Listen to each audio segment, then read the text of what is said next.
নির্বাচন হতেই হবে। ৩৫ বছর পর রাষ্ট্র নির্বাচনের জন্য আমাদের ২৯,০০০ ভোটার আমরা মুখে আছি, নির্বাচন হতেই হবে। প্রথম থেকেই বলছি এই মীমাংসিত পোষ্যকোটাকে সামনে এনেছে রাকসুকে বানচাল করার জন্য অথবা রাকসুতে একটি পক্ষকে বিশেষ সুবিধা দেওয়ার জন্য, যাতে ভোটাররা বিভ্রান্ত হয় এবং ভোটাররা ভীত সন্ত্রস্ত হয়ে তারা বাড়ির দিকে চলে যায়। সামনে যেহেতু একটি বড় ছুটি আছে, তো দেখতে পাবেন যে একটি প্যানেল ছাড়া সবাই কিন্তু চাচ্ছে যে ভোটার উপস্থিতি সর্বোচ্চ নিশ্চিত করেই ভোটটা অনুষ্ঠিত করার। কিন্তু একটি পক্ষ শুধু চাচ্ছে যে না, তারা 25 তারিখেই ভোট চায়। তো এতে বোঝাই যাচ্ছে যে ব্যাপারটি কোন দিকে যাচ্ছে। আমরা বাংলাদেশ জাতীয়তাবাদী ছাত্রদল আমরা চাই সর্বোচ্চ ভোটার উপস্থিতি নিয়ে একটি গ্রহণযোগ্য, সুষ্ঠু এবং বিতর্ক মুক্ত একটি নির্বাচন যাতে অনুষ্ঠিত হয়।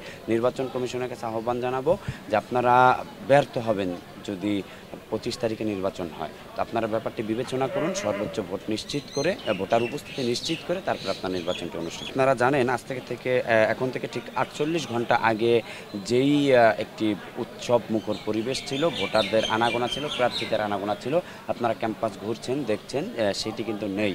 ক্যাম্পাস কিন্তু প্রায় খালি। আমরা হলে থাকি, হলগুলোতেও কিন্তু শিক্ষার্থীদের প্রায় 60% শিক্ষার্থী বাড়িতে চলে গেছেন। তো পোষ্যকোটা নিয়ে এই ইস্যুটি আসার আগে শিক্ষার্থীরা কিন্তু উৎফুল্ল ছিল 25 তারিখে রাষ্ট্র নির্বাচন হবে। সেক্ষেত্রে আমরাও কিন্তু চাচ্ছিলাম, আমরাও আশাবাদী যে বাংলাদেশ জাতীয়তাবাদী ছাত্রদল মনোনীত ঐক্যবদ্ধ নতুন প্রজন্ম প্যানেলটি আমরা নিরঙ্কুশভাবে জয়লাভ করব। সুতরাং আমরাও মুখিয়ে আছি কখন নির্বাচন হবে। কিন্তু এই একটি উদ্ভূত পরিস্থিতিতে আমাদের ভোটাররা যেহেতু বাড়িতে চলে গেছে বেশিরভাগ, আপনারা জানেন, সেক্ষেত্রে আমরা কিন্তু চাচ্ছি না যে একটি প্রশ্নবুদ্ধ নির্বাচন হোক। আপনারা খোঁজ নিলে জানতে পারবেন 25 তারিখে নির্বাচনের ডেট দেওয়ার সাথে সাথেই কিন্তু আমরা বাংলাদেশ জাতীয়তাবাদী ছাত্রদল আমরা স্টেটমেন্ট দিয়েছিলাম, আমরা স্মারকলিপি দিয়েছিলাম যে এই সময় কিন্তু আমাদের নির্বাচন অনুষ্ঠিত হলে আমাদের, বিশেষ করে আমাদের যে হিন্দু গোষ্ঠী আছে, আমার ভাই বোনেরা কিন্তু তারা থাকবেন না। কারণ স্বাভাবিকভাবেই তাদের বছরের একটি বড় উৎসব, তারা এটিকে পরিবার নিয়ে উদযাপন করবেন, এটির সংখ্যা কিন্তু আমরা আগেই জানিয়েছিলাম। আমরা একটা প্রশ্ন হচ্ছে সেটা কখন নির্বাচন চাচ্ছেন?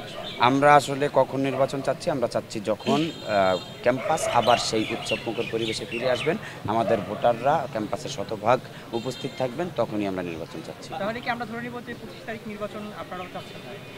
আমি বলছি যে যদি আপনি 25 তারিখে নিশ্চিত করতে পারেন শতভাগ শিক্ষার্থী ফিরে আসবে, তাহলে আমার আপত্তি নেই। তবে এটি আপনি নিশ্চিত করতে পারবেন না। হ্যাঁ, এটা তো আমি আগেও জানিয়েছি, এই পোষ্যকোটাকে সামনে এনেছেই নির্বাচনকে বানচাল করার উদ্দেশ্যে অথবা কোনো একটি গোষ্ঠীর প্রতি এই নির্বাচনটি বায়াস করার উদ্দেশ্যে। নির্বাচন হতেই হবে। 35 বছর পর রাষ্ট্র নির্বাচনের জন্য আমাদের 29,000 ভোটার আমরা মুখে আছি, নির্বাচন হতেই হবে।